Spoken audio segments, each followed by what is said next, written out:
Polresta Bandung menangkap seorang pria yang tega membunuh temannya sendiri gara-gara sakit hati dikeluarkan dari grup WhatsApp oleh korban.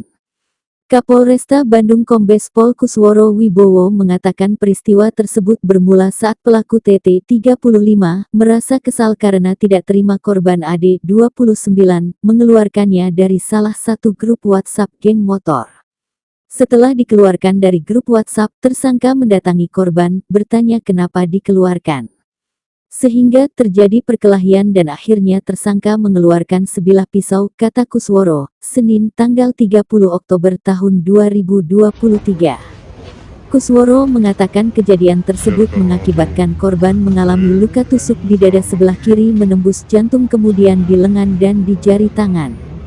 Polresta Bandung berhasil mengungkap kasus ini dalam waktu 7 jam usai pelaku melakukan pembunuhan terhadap korban pada Minggu tanggal 29 Oktober tahun 2023. Bandung mengungkap kasus pembunuhan diungkap dalam waktu 7 jam, di mana diketahui penemuan mayat pada hari Minggu jam 16.00 dengan jenazah memiliki luka tusuk sebanyak 3 luka tusukan. Yang pertama di luka tusuk di dada kiri menembus ke jantung, kemudian di lengan, kemudian di jari tangan. Motif bahwa karena dikeluarkan dari grup WA.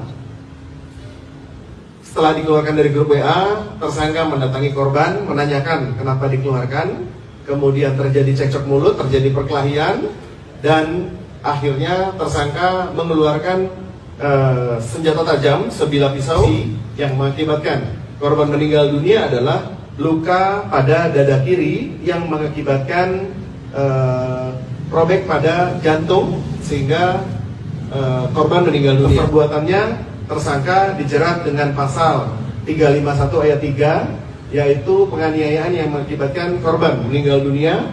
Kami lapisi lagi dengan pasal 338 yaitu pasal pembunuhan dengan ancaman hukuman pidana penjara selama 15 tahun penjara.